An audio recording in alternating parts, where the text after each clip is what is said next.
Hey, this is Pastor Curry, pastor of the E Zion Fair Baptist Church, Wilmington's most exciting church, the church that love ya, and anything you could do about it. Today, I'm excited to have with me brother Ray Rhodes, who has certainly been a friend to E Zion Fair. As we are opening up our Black History Month, I thought it would be the greatest opportunity to bring Christina Cultural Arts Center as well as a great historical brother. He's not an old man, but he is certainly a one who have been a part of the community. So today we got Brother Ray Rhodes with us, and I'm looking forward to this time of sharing and caring with each other. So why don't you call somebody real quickly? Tell them Coffee with Curry is on, and let's get after it. Good morning, Delaware and surrounding areas. You are now tuned in to this week's Coffee with Curry. Join us every Sunday at 11 a.m. with new guests every week.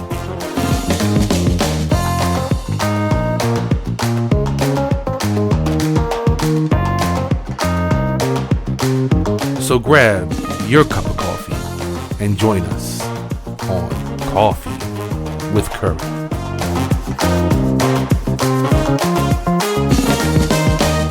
And we're back. Well, as I said to you all, I'm just excited to have Brother Ray Rhodes with us today. He is such a friend. Before I even get started, I just want to say to the community, very often you hear me talking about how people can look like you and not be about the same agenda. But when E Zion Fair didn't know what they were doing, and I'm talking about we didn't know what we were doing with that new wholeness center that we built. We went before the zoning board and we were guided appropriately through the process in order to get a successful approval. And it was under the leadership of Brother Ray Road. And I really want to first, before we get started today, I want to say thank you for your heart for people and humanity. Thank you. You're welcome, Pastor. Now we're going to turn the table, and we just want to talk about you a little bit and what your formation and how you became such a strong brother in this community. But I'm told you were raised right here in Southbridge. Raised right here in Southbridge. Yes, I think for me, I find it exciting to be able to say I probably lived in every borough, every hamlet of Wilmington. Certainly, I grew up in Riverside, and my raised by a single mother. And then when we left Riverside, my grandmother lived on Buttonwood Street. Okay. King and Gertrude Jenkins was there right next to Mr. White's body shop. So I ran in the neighborhood there. We stayed there for about 4 or 5 years, then moved over to North Side, left North Side, went to West Side up top, West Side down the bottom. But I got my early education right here in Wilmington at Mary C.I. Williams Byard and ultimately Howard High School. Oh, so you're a Howard High grad. Howard High grad. Oh, wow. I got a lot of members in our congregation probably saying, yeah, yeah, yeah. And then I got some who saying, boo, boo, boo. But that's a good rivalry in the city. And Brother Ray, you had shared that you were reared by a single mom, which I shared that with you. What were some of the things that you felt really inspired you to continue to do well? Because you went past Howard High, you went on to the university as well. But before we get there, just what were some of the things that inspired you? Yeah, understanding my mother's work ethic. My mother sometimes was not in the house. A lot of times she was at the house because she had to get 2 or 3 jobs just to, raise my sister and I. But in her stead, I had a strong grandmother, grounded in the church, a praying woman who taught us very important early the importance of prayer, the importance of staying grounded. So that work ethic, seeing my mother going out and work and not wanting to disappoint her, even though the things in the neighborhood was, we had crime, we had drugs, we had gangs, but I wanted to make sure that I put forth our best effort. And the turning point in my life came, I believe, in 10th grade when I bought 2 C's home on a report card. I also bought 2 A's and a B, but my mother said that wasn't good enough. She's like, how can you get 2 A's in this subject, a B in this subject, but you got 2 C's in this subject? So she made me quit playing sports. I couldn't go to the boys club. So very early on, she put the importance of education. But prior to that, during the riots of 1968, my grandfather would take me downtown and I would ask, how will we rebuild our city after the fires and the looting? And he said we would need architects, we would need engineers, we would need contractors. And at 9 years old, I asked him, what does an architect do? What's an architect? And he told me. And from that point on, I wanted to dedicate my life to becoming an architect. Oh, wow. And that's what, got me to Howard. technical. I wanted to get a technical skill. Took up technical drafting, Right. and then ultimately went to college. Wow. Where did you end up going to college at Yeah, first? well, I tell you, life is so comes full circle.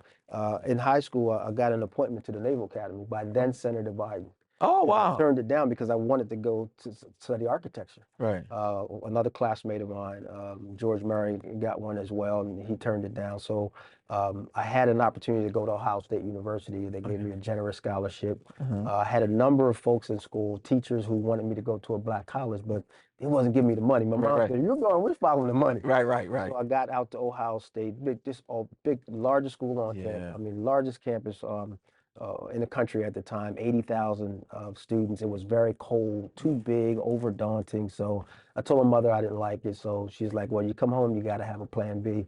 So the plan B was basically to go in the military, get on the GI Bill, which I Okay, did. good, good. Wow.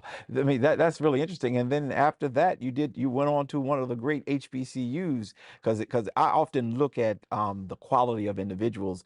And when I was reading your resume a couple years ago after you had done that thing for Zion Fair, I just needed to know who you were. I just needed to know that. And I saw that you were also a graduate of Hampton University. That's right. So I came home, I worked at DuPont, I got some life experience. I Yeah. worked for 4 or 5 years. And then the epiphany came, said, if you're going to do it, you need to do it. At that time, I had a daughter, so I had to think about supporting her. So I packed everything that I owned in my little Honda and I drove down to Hampton and I had a $5,000 tuition bill. I only had $500 cash, but I knew once I got in that Yeah. the GI Bill will sustain me. Mhm. But it was a challenge getting in. I was told no 8 times. I had to Mm. sleep in my car for 3 days. Going back and forth from registration line, and then finally I wanted to get to who could tell me yes, Yes. because I knew that if I gave up on this, almost like Langston Hughes, a dream deferred, was going to happen. I didn't want it to, dry up like a raisin in the sun. So I said I have to make this work. So I finally made an appointment to speak to the vice president of financial affairs. Told him I was just a boy from a small town in Delaware, Wilmington. Told him my plight, just the same thing I'm sharing here. Hmm. Wanted to be an architect since 9, and Hampton's the only school that I really had in my heart to go to. But my mother had other plans, and he gave me a chance, stamped me approved, and the rest is history. Ray, as you were talking, I'm thinking we're in Black History Month, and I know we're going to talk about Christina in a few minutes, but you were the perfect person to bring on the show because your experience is the true experience of the HBCU.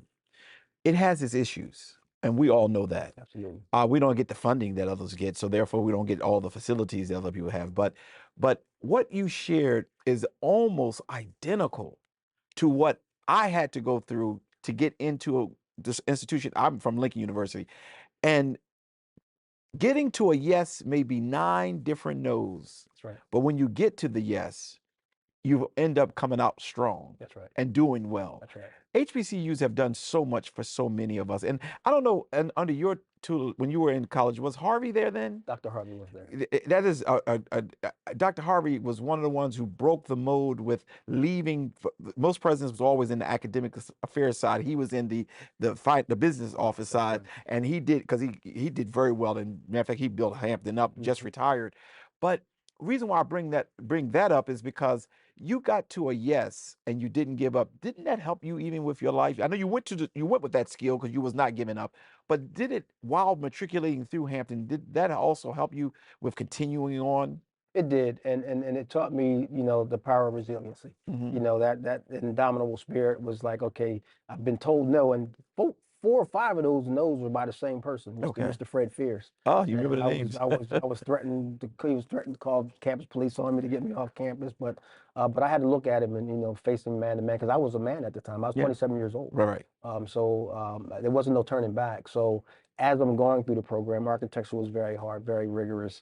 Late nights, 2, 3, 4 in the morning. Then you have an 8 o'clock class. Mhm. I reflected back to that time when I was told no, and I wanted to give up. I was like, no. I lost my best friend in a car accident. My grandmother and grandfather died of cancer while I was in school. So all these things made me want to say, you know what, just push it off and just postpone it and just go home and get your head together. I'm like, no, you got to stay through it. So Mm. that those no's really helped prepare me for when the final I would say the struggle would be walking across that campus and Yeah. that stage and getting that degree. And you graduated I from graduated from Hampton, yes. Hampton University. And I'm just grateful that we were able to even bring that in the front part of this interview, that there are children, there are young people who want to go to college. And like you said, you start off at Ohio State. It was just so large. Not that nothing negative about the school. It was not where you're from, a small, cozy town.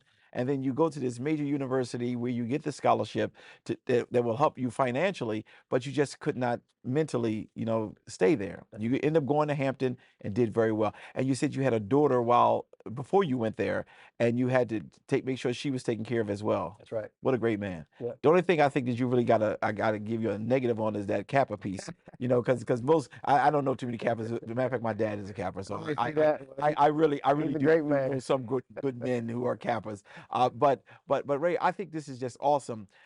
You graduated from Hampton, then you moved into the world, and what did you do then? So I came back home, and of course, practicing architecture was all I wanted to do, and I had a great opportunity to work on some exciting projects.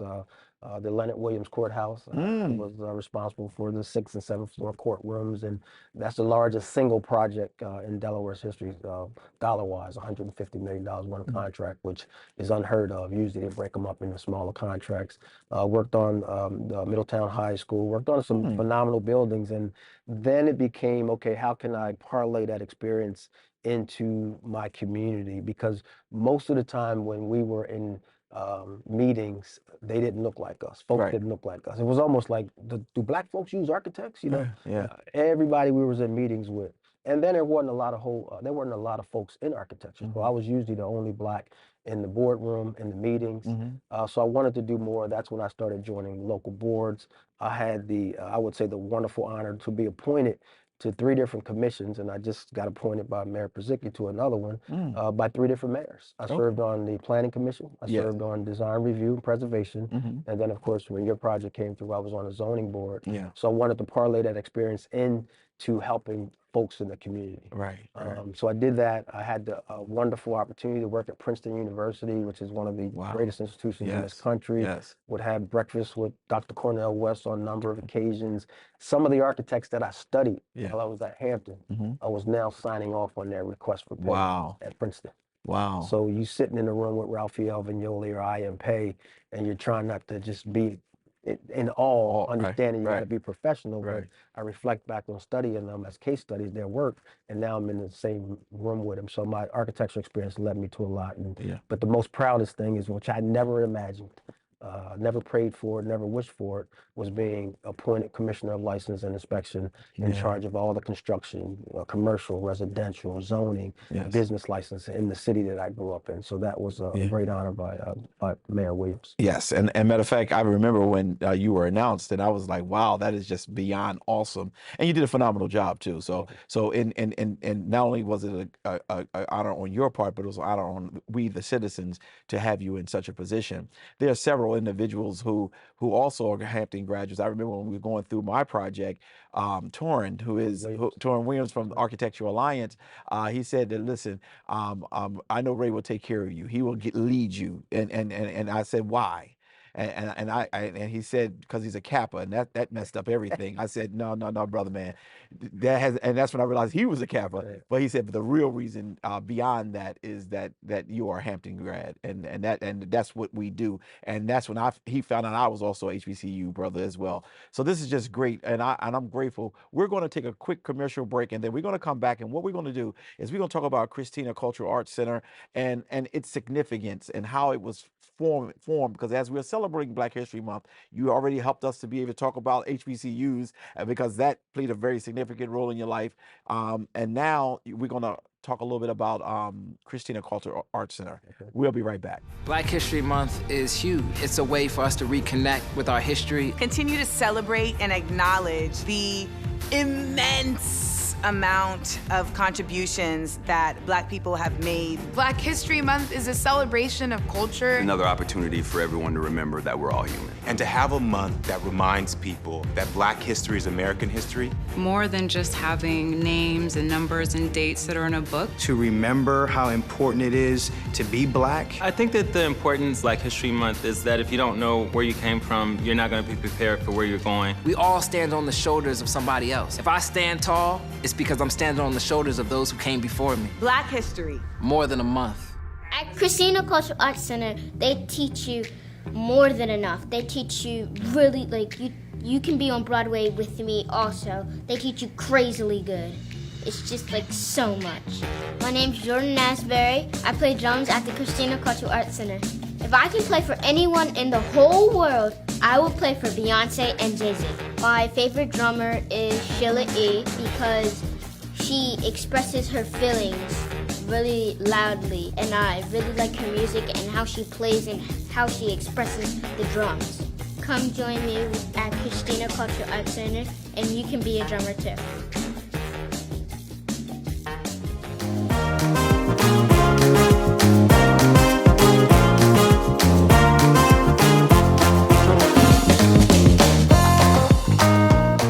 And we're back. Well, we've had an opportunity to, just get to know Brother Ray pretty good, and we already knew him here. But I'm hoping that you got an opportunity to hear some of the things that he has accomplished and how he is a Wilmingtonian, lived in just about every segment of the city.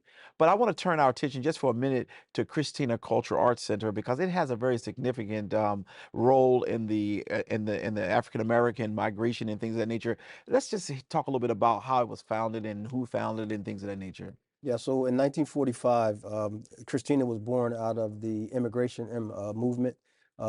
Swedish and Polish immigrants migrated to the Christina Shores, and they planted themselves right down at the old Swedish church, and they had a community center for years. Then the population started aging out, but they found that the indigenous Black and brown community right there on the east side it was so ingrained in the arts. They were always there for lessons. They were always there for pottery, for art. And they took to it. So as they aged out, as I mentioned, they found it not robbery to be able to leave the organization to the Christina Community Center at that time.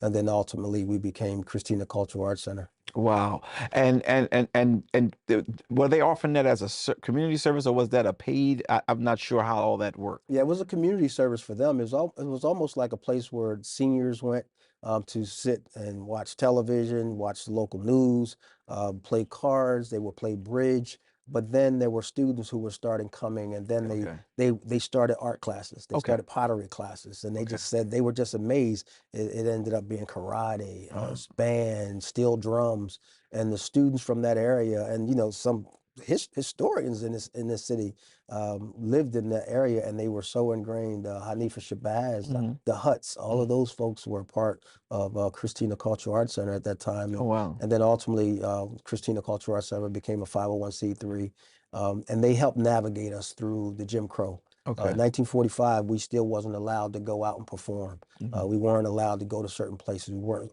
able to acclimate into society. So they sheltered us from that. So again, we talk about not all folks that don't look like us are not against us. That's right. And these That's folks, right. these Swedish and Polish immigrants found that we loved art so much that it was their passion to be able to share their great gift and leaving Christina to us. Great. Now, when you all were over in the old Swedish building, who moved y'all from there to downtown? We moved in downtown in 1993. Okay. Excuse me, my predecessor, who needs no introduction, Ray Jones Avery, Yes. was the longest standing executive director in Christina's history. She served for 28 years, stayed on an additional 6 months to help proctor and tutor me through the day-to-day roles of Christina. So we had a fundraiser, a capital campaign. We raised over $3.5 million to buy the building we're in now and to renovate it. And today we have no debt. The building is paid for. Amen.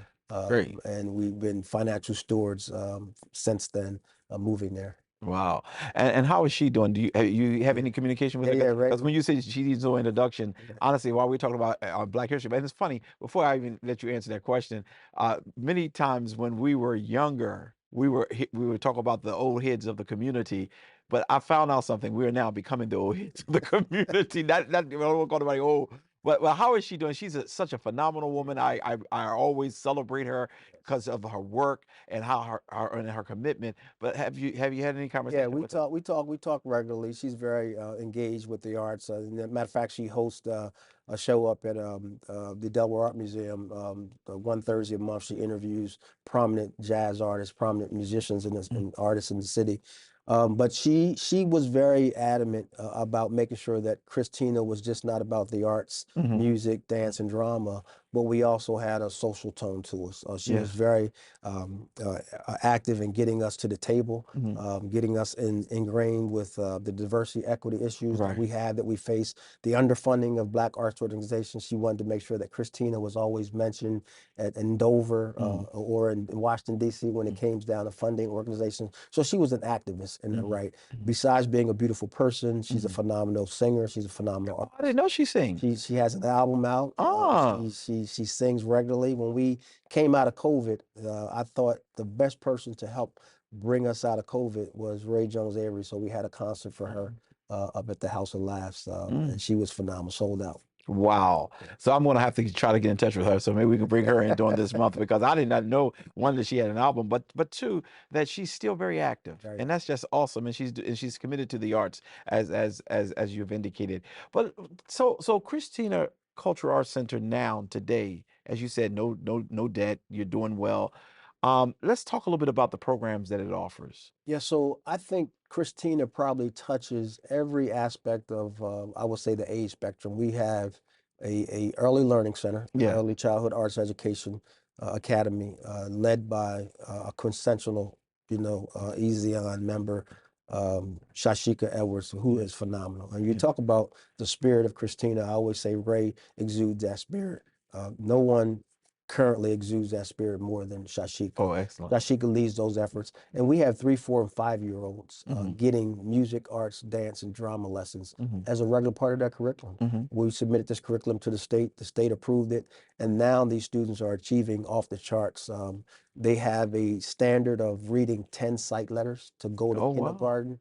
All of our students, except 2 or 3, maybe we probably at 96%, Hmm. can read all 26. Oh, wow. They perform twice a year. They sing, they dance. They get as a regular part of their curriculum. In high school, middle school, you get one marking period of music. Hmm. They get it every day. Wow. And we know it's helping with their learning. We have an after school program called Heart Under the Hoodie. That's a tribute to Trayvon Martin. Wow. Basically, we're Wait, say telling that again because heart somebody heard heart under the Heart Under hoodie. the Hoodie Oh, with the art right, emphasized. right, We right. let folks know that every hoodie that you see, every hoodie that someone's wearing a hoodie, there's a heart underneath that hoodie. Absolutely. And deeply entwined in that heart is probably some artistic talent.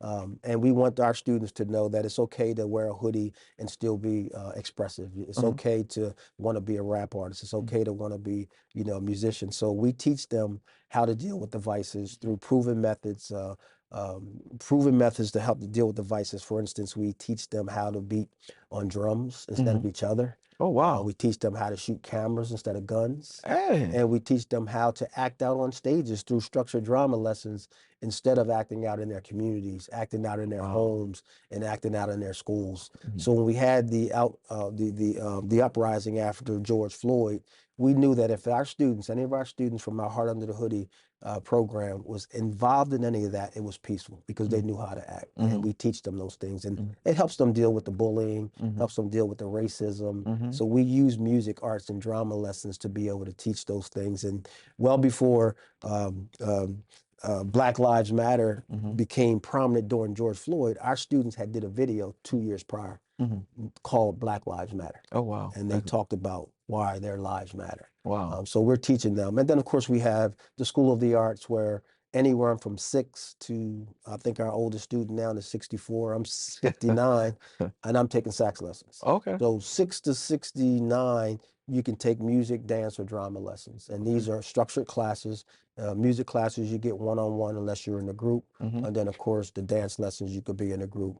And then, of course, we have performances, live performances. We have local, national jazz artists, exhibitions. We put on exhibitions for artists who the biggest challenge for artists is having a space to exhibit their work. So we Mm. do that probably 8 or 9 times a year. Mm. Wow. And as I'm sitting here listening to you, Christina, uh cultural center, they just do. They're living their creed. I was just trying to find the right word. It's like you're sharing beyond the. All I thought of was the K 3 through 5 year olds. That's all I thought of when I thought about Christina, our Cultural Arts Center. I did not know to the magnitude that y'all are serving the community, and those you said up to 60. You got your oldest student is 64 years old. I mean, wow, Yeah, taking dance lessons, dancing. African dance lessons. Yes. We were just partnered with the Wilmington Library. You know, they put on the Dancing with the Stars. Mhm. Our instructors are choreographing those dancers. Oh So wow. some of these dancers come with no experience.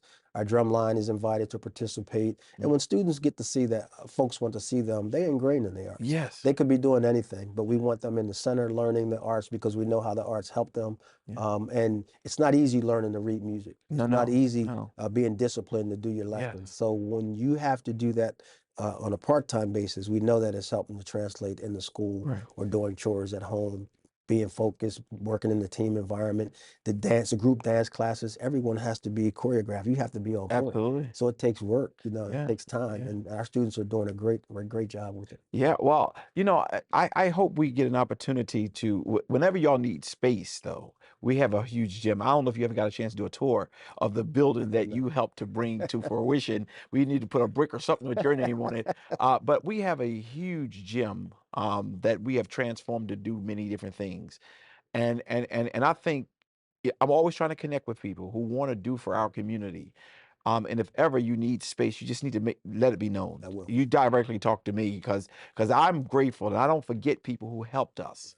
We would not be where we are today. I mean, I know we're not talking about this again, but I'm just so grateful for it. When we literally didn't know what to expect with a zoning meeting, and you just guided us through that, and I really am. We're grateful. So anything we can do to help you, I want to make sure that we're doing that.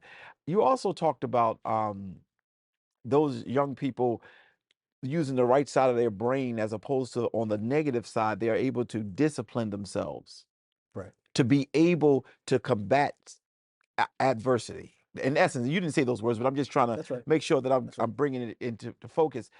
And to hear that is something that is missing because with so many things going on in different homes, the question I'm really going to try to ask you is how are you able to keep the attention, to keep the focus with so much going on in the world that's around Christina Cultural Arts Center? Yeah, we take to the persons, we take to the students. Again, I found out early on, you know, growing up without a father, there were a lot of mentors. Mhm. I had mentors who would take me out to the corners, Yeah. the drug dealers, Mhm. and say, "Look, don't mess with him. He's Okay. going to school to be an architect. Yeah. He won't bother you. Don't mess with him." So Okay. I go to school on my way. They rave and high school. And Mhm. then I ran for city council. Those same guys was coming to help me out. You Mm. know, so we take to the students. We ask them how they're doing in school. We want to look at their report cards. We want to communicate with their teachers. But it's also the language. We refer to them as scholars. Yeah. We refer to them as sir. I do Right. as sir or ma'am. Yeah. And when you start to be referred different, you know, Yeah. when someone calls you a name in school, you know that you're not that because you have loving people. Mhm. One of the things that I stricken from our language and all of our grant application is the term at risk Yeah. because it always seems to be applied to inner city Black and brown students. Right. Mhm. Didn't the pandemic prove that we were all at risk? They don't refer to me as the at-risk executive director. They don't Yeah. refer to you as the at-risk pastor over at that church. Yeah. They only refer to at-risk youth being Black and brown from inner city. Yeah. I've never heard of a white student or a white person being referred as at risk. Mhm. We refer to them as at promise. At promise. We want them to Wow. be able to hear what we think of them. So when they're referred to as at risk, they know it's a nomenclature that they can just say, "No, I'm at promise. I have promise." We're all at risk. Mhm. I'm at risk getting in my cars, Yeah, the absolutely. pandemic, all of that. We're all at risk. So if we're all at risk, that's a term that we shouldn't use Mhm. for certain students. So when our students come in, Mhm. we want them to know how much we care about them.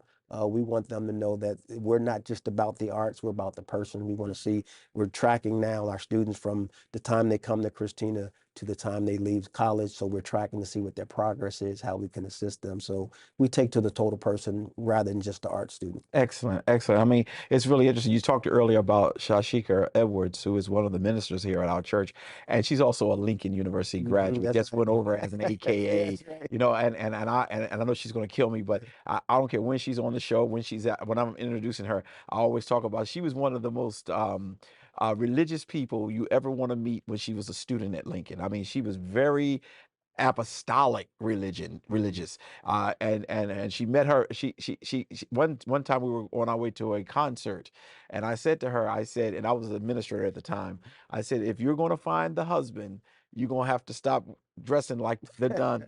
And boy, she came out, and I never, she busted loose. She came all the way out, and now we thank God she got two beautiful children, That's as right. well as a husband. Wonderful husband. But you are right. Shashika has a commitment to education, That's right. and I'm glad that she's able to lend her talents with what y'all are doing at Christina, our Cultural Arts Center.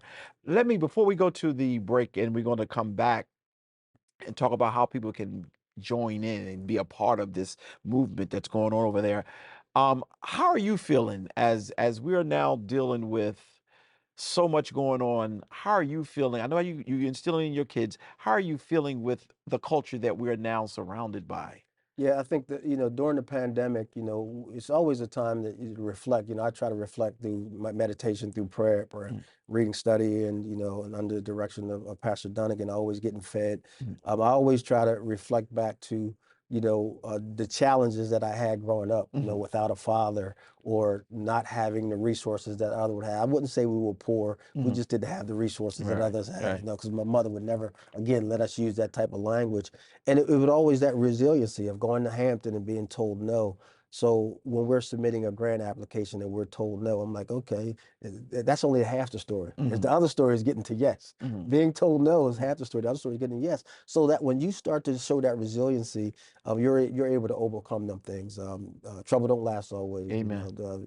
We know, of course, the spiritual side of me always comes out. The spiritual side of Shashika comes out. So we have that spirit, and I think that's what sustains Christina, is that spirit. That's what sustained us all these years, the Ray's legacy and the other executive directors. Just that spirit to be able to say, you know what, we're going to continue to overcome. We can't be overcomers if there's not trials and tribulations. Absolutely. So we're going to continue to overcome. We're going to continue to go through the challenges.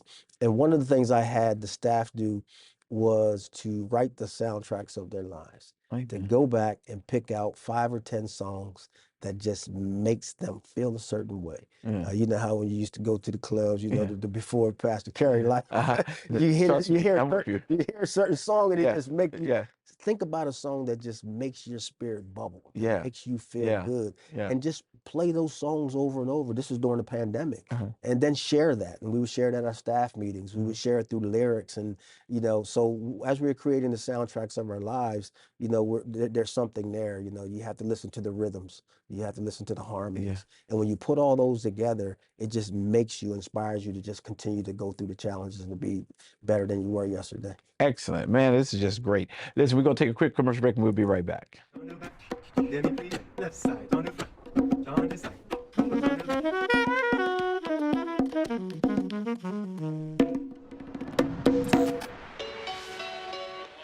If anyone ever deters you from following your dream, please, you only got one life to live. When you take yourself seriously, that's when everybody else will. I'm Dr. Philip Martin. I'm a dentist and a professional saxophone player. My name is Cameron Taylor, and I am a professional dancer. I'm a dentist, my dad's a dentist, my brother's a dentist, but also I've been playing music almost 30 years. I'll never forget it. I was at my uncle's house in Georgia, and I heard this song. I was like, I don't know what that is, but whatever that is, that's what I want to do. I got introduced to hip play when I was 14, but I came out the womb dancing. Ballet is very strict. It's like black or white. Hip play just allows me to be exactly who I want to be. It has been very difficult for Black and brown women for classical ballet. Hip play is a fusion of the classical point technique with hip hop, African, Latin, jazz. It's everything that we're made of. The same time I got into dental school, I got a record deal. So the label's saying to me, you need to drop these books and promote this record. My parents and the dental school was like, you need to focus on this dentistry. I was just like, oh my gosh, what do I do? What we don't do is shrink ourselves into places that we don't fit in. I didn't think I was big until I went to school for dancing. I was the only, maybe it was like 3 other black girls. We have had all type of pushback from the ballet purists. I used to get comments about how bulky I was, but it's actually helped me with how high I can jump. People say that you cannot be too big on point because it'll put too much weight on your ankles. That's not true. If you have the strength, you can do it. You know, you put your mind to something, it can happen. It's a beautiful thing. Both careers take a lot of discipline, a lot of dedication. I wanted to keep my music alive. I would fly to the gig on like a Friday and make it back on Sunday and be back for the test on Monday. The best advice that Homer has ever given me is that the discipline is in the fun, and the fun is in the discipline. As long as you show up for yourself and put the work in, it's gonna be fun. It's not gonna feel like work. I tell anyone who is told that there's no space for them to just make their own space. My professors in dental school, they said to me, there's music and there's dentistry. Pick one, but you can't do both. I wanted to do both, and I did. They said that I couldn't do hip hop and ballet on point, so I did. Hi, my name is Julianne, and I'm a mask artist. With Mask, I offer Afro-Caribbean dance workshops that allow kids to learn about culture and dance. In my workshop, the cultural content that you can find is knowledge about Afro-Caribbean history from my heritage, which is Dominica and Haiti, as well as dance moves, traditional dance moves, and folklore dance moves. What drives my passion for Afro-Caribbean dance is really teaching children, because I get to see how many questions they have, and it's almost like their eyes are wide open when I tell them about how many lakes we have and how big our beautiful place is, and the clothes that we wear, it's almost like their eyes light up, and I think it's so beautiful. I hope they learn how beautiful and vast our people are and how beautiful and vast our culture is, because we are not just one, we are so many, we all look so different, we all move so differently, we speak so differently. So I hope that they realize how diverse and gorgeous that we are and pick apart parts of that to implement in themselves. I love seeing the smile on their face when they get to dance so freely, because Afro-Caribbean dance is a very free form of dance. So I love seeing the smiles and the curiosity and all the new questions that it brings.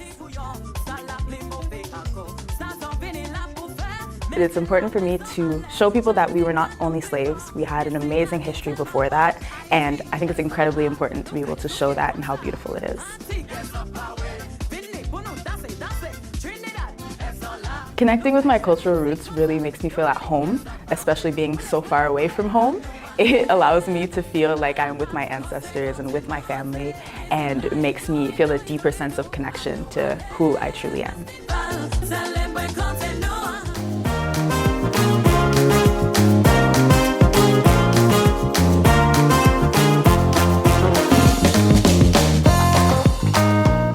And we're back. Great conversation. Listen, as we're opening up this whole African American month, although we celebrate African American experience all year long, but this month it's just refreshing and a joy to have Brother Ray Rhodes with us, who is certainly sharing different aspects of his life. And I mean, from the beginning, being a Wilmingtonian, going off to Ohio State, then to Hampton, and now leading, and he's had some good positions in the city, and now he's leading the Christina Cultural Arts Center. This is just excellent, and this is what Black excellence look like.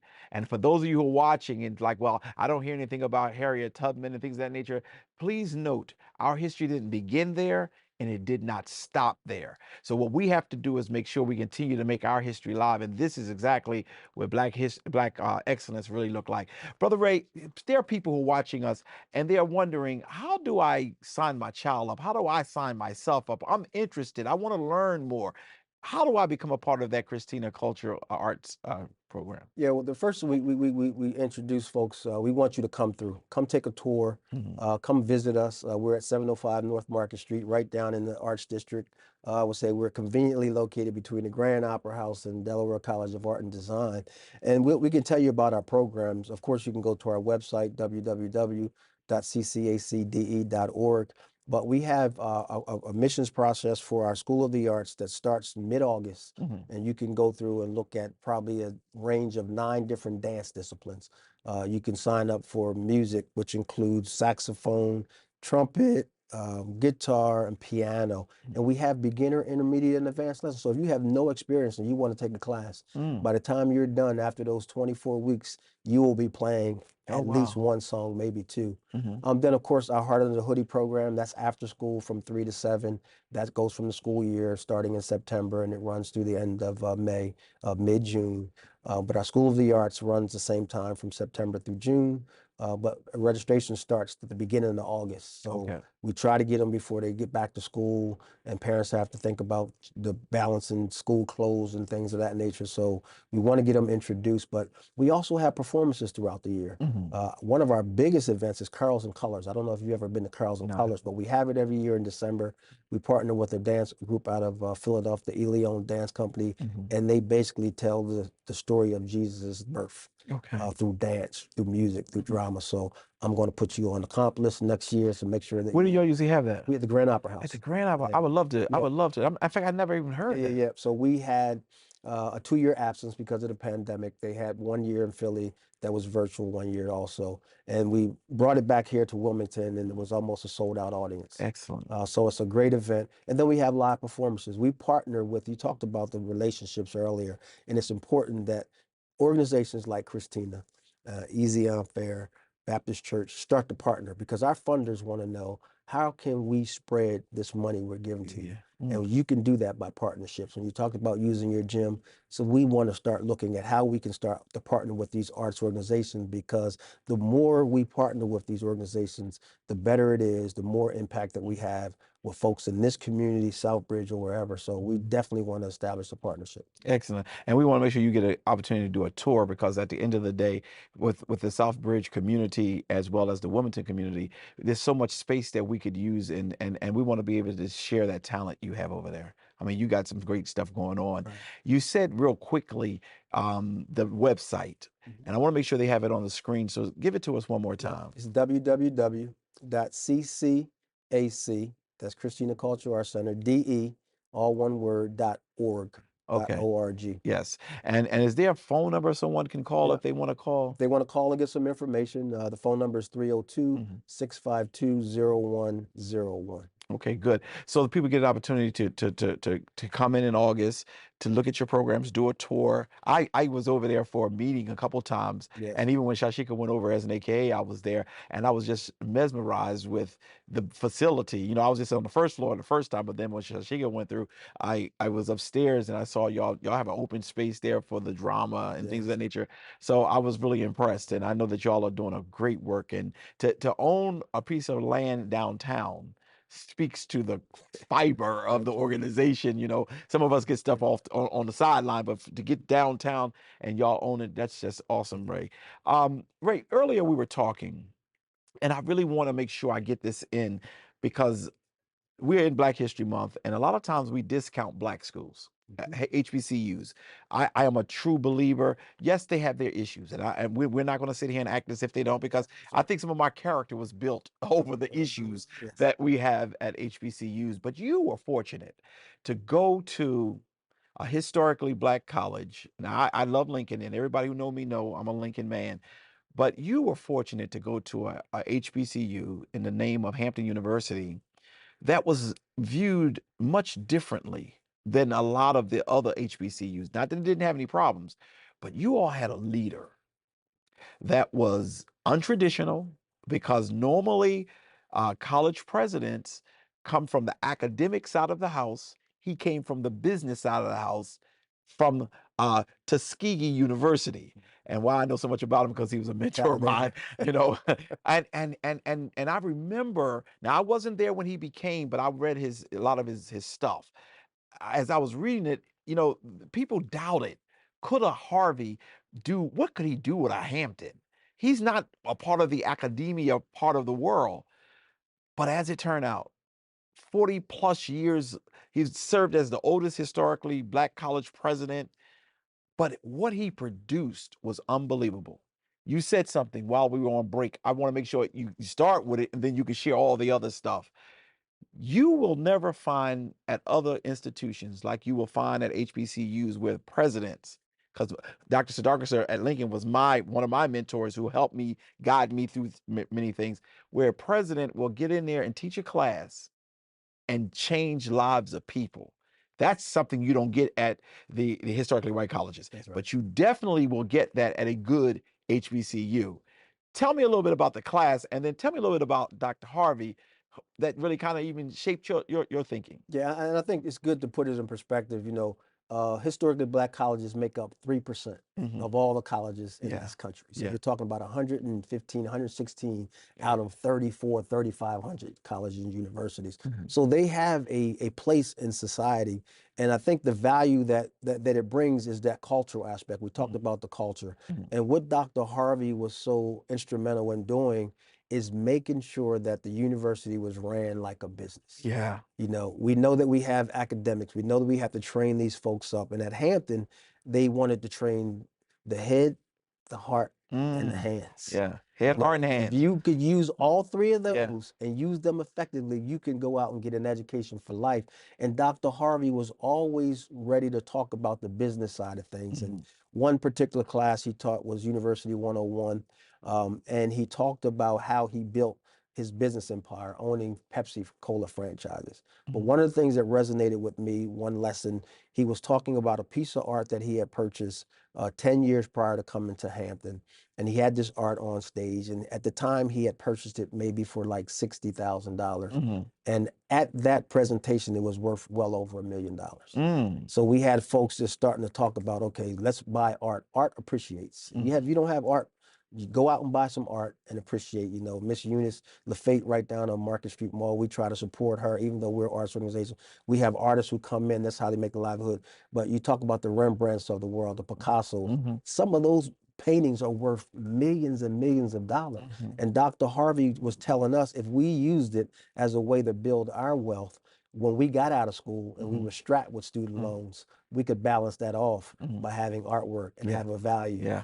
Not that he ever said sell it and sell it off, but you could increase your net worth and you can close that wealth divide that so many blacks were dealing with at the time. Yeah, and speaking of that, since you brought that up, and we're in this Black History Month time, one of the things I hope you can help give me some response for those who may be watching us. Why do you think we feel, African Americans, that as long as we're rich pocket, that's all we have to be? And what I mean by rich pocket is if I got a couple dollars in the bank and I got money in my pocket, I'm good.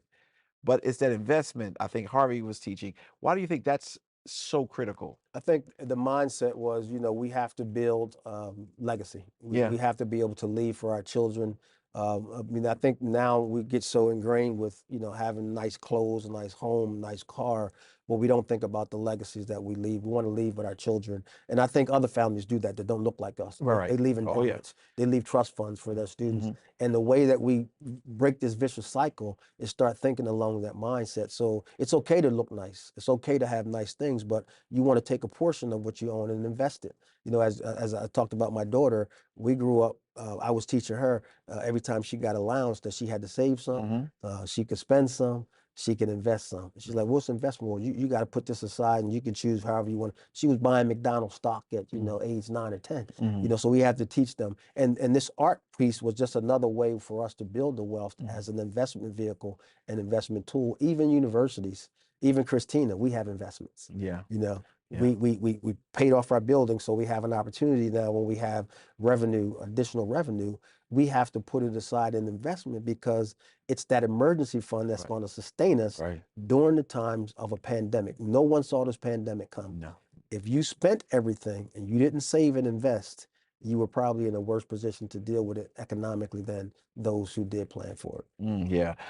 When dealing with all that we're dealing with. First, before I even go there, let me just say thank you, because this is helping. As we are celebrating Black History Month, I really wanted to make sure we were also empowering African Americans to know that we survive, but it's time to go beyond just surviving. And when you're talking about stock, that is one way that we can deal with some of the disparity gaps that we experience, especially student loans. When you said that, I was like, yeah. Although many people are wishing that Biden's plan would pass, but if you really focus in on that, and I definitely agree with that. But as you're now at Christina Cultural Arts Center, what is next for Ray Rhodes? Yeah, I think, I always say, folks are like, well, you stepped into some big shoes. I'm like, I didn't step in her shoes. I said, I'm stepping in the path that's before me. I just took the baton like you're in a, relay race. She passed the baton. She's not running no more. I'm running this race. So I'm in my own shoes. So I have to continue to grow and get Christina to the next level. We have a vision of not only having an impact here in 3 of the worst, if not the worst, zip codes in Delaware: 19801, 802, and 805. Those census tracts are some of the worst, poverty-wise, economic, education. So we want to go beyond those zip codes. We want to go beyond Newcastle County. We want to have a presence in Kent County. We want to have a presence in Sussex County. We want to have a presence in Baltimore. We want to have a presence in Philadelphia. So that when they talk about Christina Cultural Arts Center, we want to talk about having I would say, a more global impact. We want to grow our programs. We want to be able to teach strings. We don't have strings now. Okay. Violin, cello, and bass. We don't teach those. So we partner with the Delaware Symphony. We want our students to be able to learn culturally. So getting them out of the comfort zone of Wilmington, taking them to visit historic Harlem, taking them to visit the National Museum down in DC, getting them out, because a lot of students don't get out of Delaware well beyond high schools. I mean, you have students who've been here their whole life and never been out of Wilmington. Yes. So, yes. How's your family? Family's well. Wife as well. She's studying for her a master's degree. She wants to be a screenwriter when she retires. So she's getting through that. She graduates in May. My daughter is working at Christina Care. She's doing well. I have another daughter that lives in DC, her and her husband in the DC area, DMV. Okay. Grandchildren are doing well. And one of the prides that I talk about all the time, folks don't know it, and they wouldn't know it if they didn't know me. I have 15 grandchildren. Oh, wow. 15 grandchildren. Wow. You're right. Five children. So when you say how the family is, the family's doing great. Okay. And 15 grand. 15 grand. Excellent. Excellent.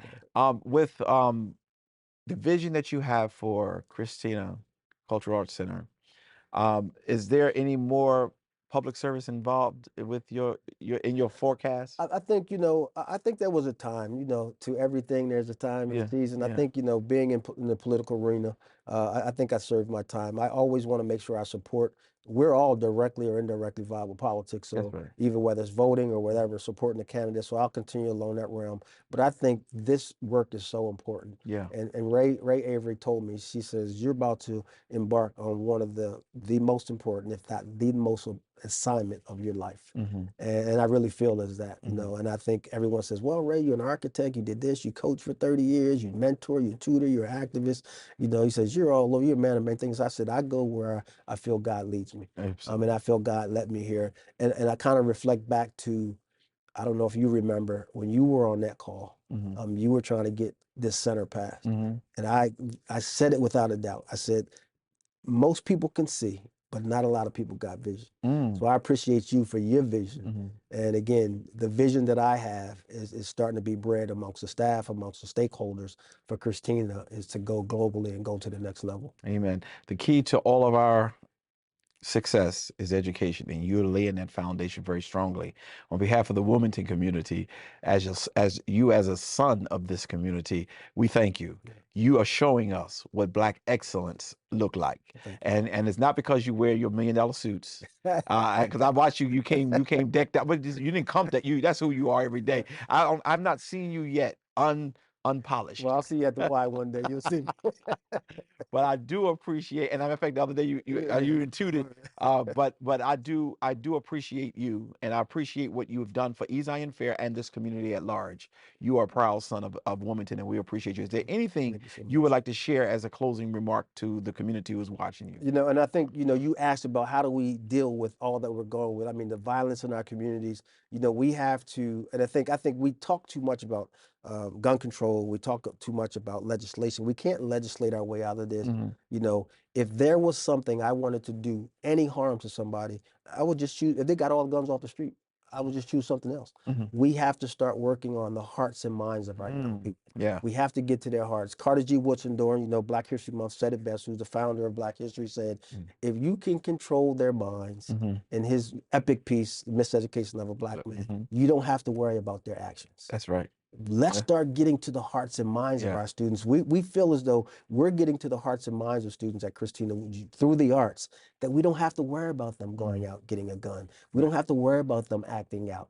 And once we do that, and it's synonymous with Ezion, it's synonymous with the neighborhood house or the PAL Center, once we have that same mission of changing hearts and minds, we'll start to see a reversal of this trend that we're seeing. Yeah. Well, Ray, thank you so much. You took time out of your busy schedule, and I heard you was excited about coming, and I got overexcited that you were excited, but I'm very appreciative, and I'm serious. I don't say that because I'm sitting before you. I often talk about you behind your back, but it's all positive. It is all positive. Thank you for what you do. And on behalf of the Wilmington community, again, we say thank you. Listen, we'll be right back.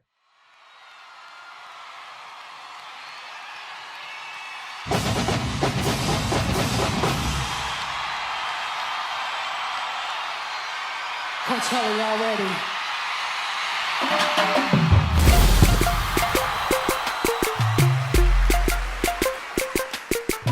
But just like life.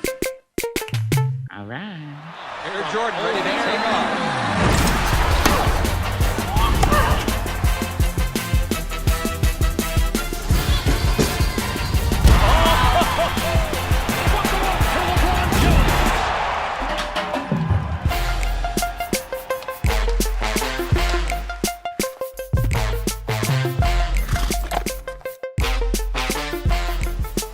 Can I get an amen? And welcome to the very first National Oprah Winfrey Show!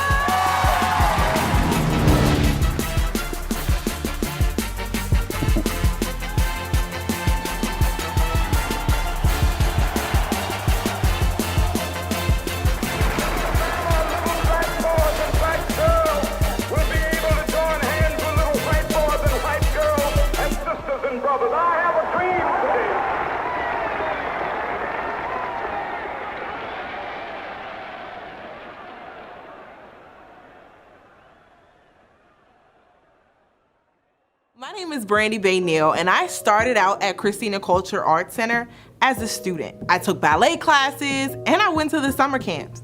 Christina is where I fell in love with writing. So it was a full circle moment for me to come back as a marketing assistant.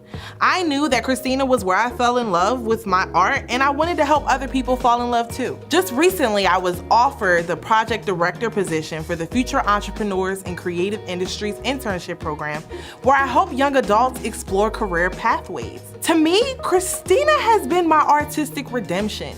It has allowed me to reconnect with writing and allowed me to help young adults find what they're passionate about too. So with that being said, what are you waiting for? Come and join us, whether it's participating in our Future Entrepreneurs internship program or taking a class. We would love to have you. Hi, my name is Tiana Jackson, a dance instructor at Christina Culture Arts Center. Since the age of 5, CCAC has been the place for me to express my voice through dance. Structure, technique, and the love for the arts were instilled in me and continue to influence me through adulthood. Now, I am honored to share with my students within the preschool program of ECEAA and School of the Arts what I experienced at Christina. For those with children ages 3 and up, surround yourself with community, opportunity, and love at Christina Culture Arts Center.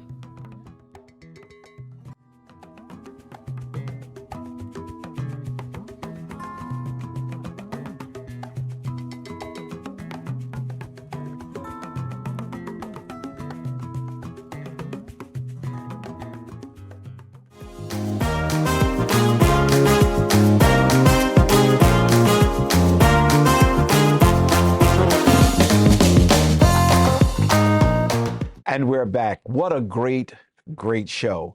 I'm very appreciative that God has placed in my life during my time people such as Brother Ray Rhodes. He's quite a man and quite a guy, community centered. It was his rearing that caused him to be the man that he is today. God has placed the right people around him from his church, whether the childhood church or the church he belongs to now, where they were Pastor Dunnigan and others. We're grateful for him. And I wanted to show you in the opening of this Black History Celebration Month what Black excellence looked like. We often refer to Dr. King, who was an outstanding African American. We refer to those who are gone on, but there come a time when we have to celebrate the living. And what you saw today, what you heard from, and what's going on over there at Christina Cultural Arts Center is what Black excellence is really about. It's not about the guns that you see on the street. It's not about the fighting and the violence that you see. That's not who we are. Who we are is about reaching the height or the top of everything that we strive for. And today you had an opportunity to have a brother here with us who certainly exemplify that character. Thank you so very much for constantly watching us, and I pray that this has been a blessing to you. Please make sure you ask someone to watch us on YouTube and see this interview again and again and again, because this is an opportunity for you to be able to share with some young person who's struggling with their identity that Black excellence looked like a Ray Rhodes. Until the next time we get together, may the Lord God bless you real good.